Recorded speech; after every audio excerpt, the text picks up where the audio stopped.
Update 1.57 is here, including new cars, along with evolving GT Sophie and any BOP updates. Today we're going to be going over everything that is new with the update, including the boring cars. Speaking of cars, the first car up is the Aston Martin Vantage 2018.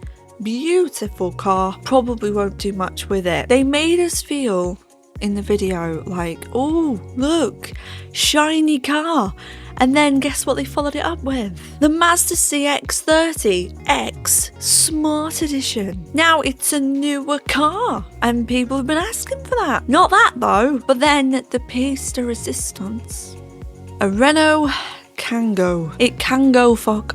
No. Why would we want this? Look, I get the meme. I just want a Ferrari, right? The good GT3 one.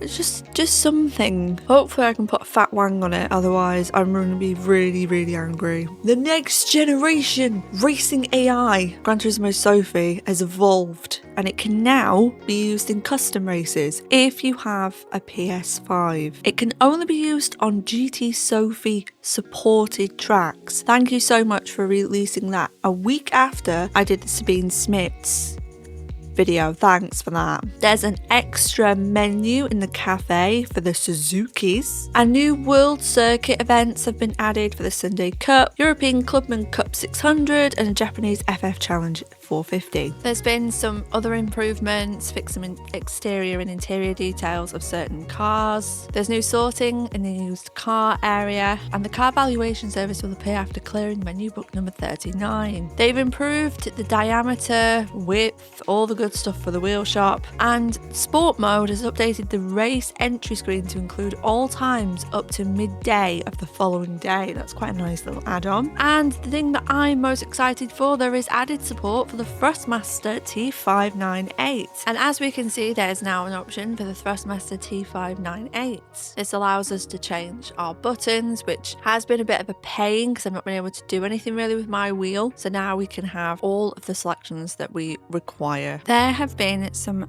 massive changes in GT3 BOP. Now, as far as I can see, there's been no other changes across any of the cars, GR1, GR2, or the GT4s, which is kind of sad because I do feel like some of the GT4s could do with a nerf. But GT3s, every car has seen a substantial nerf. There have been one or two that have had a little bit of a boost. For example, the Vantage has had some weight loss, but across the board, as you can see, all the cars have completely changed. Now, we all know that the Supra is the OP GT3 car. Even when they nerf it, it's still pretty much the OP GT3 car. So I decided to take multitude of cars out on this week's Daily Race B at Monza, and to be honest, I was quite surprised. Now, I feel like the Supra is still the OP car. It was still able to pull out a pretty good time compared to the other cars. Now, bear in mind, I am no World Series driver and I am a couple of seconds off, but the fastest lap I actually got was in the Lexus,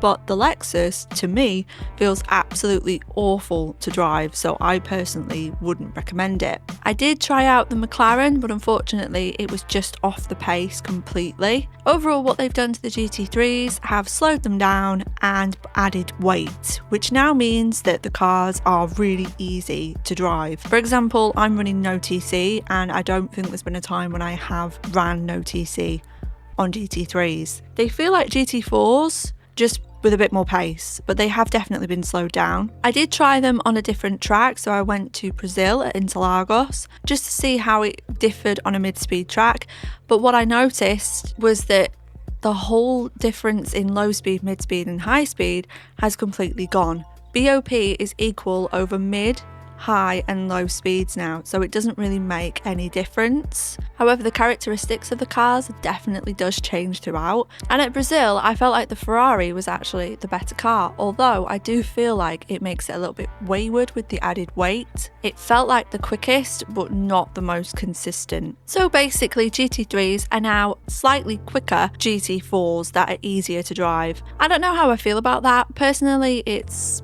good for a lot of players because it levels out the field slightly. I definitely feel like if I had a couple more hours to push, I could have got quicker times. And that's good because the player base has a variety of players. It's not just the World Series drivers that play this game, so it is good to see that they're thinking about all of the players. However, it's not really as much of a challenge now, but on the whole, I think now players are going to be able to try different cars, but I still feel like we have the familiar suspects that are going to be the cars to choose. I will leave a link in the description to all of the information that I found from the BOP GT3s in the description, so make sure to go and check out the website where I get all that information. And if you found this video helpful at all, then please make sure to subscribe. We do a lot of Gran Turismo 7 content, and if it was helpful, then make sure to like the video. Thank you so much for watching.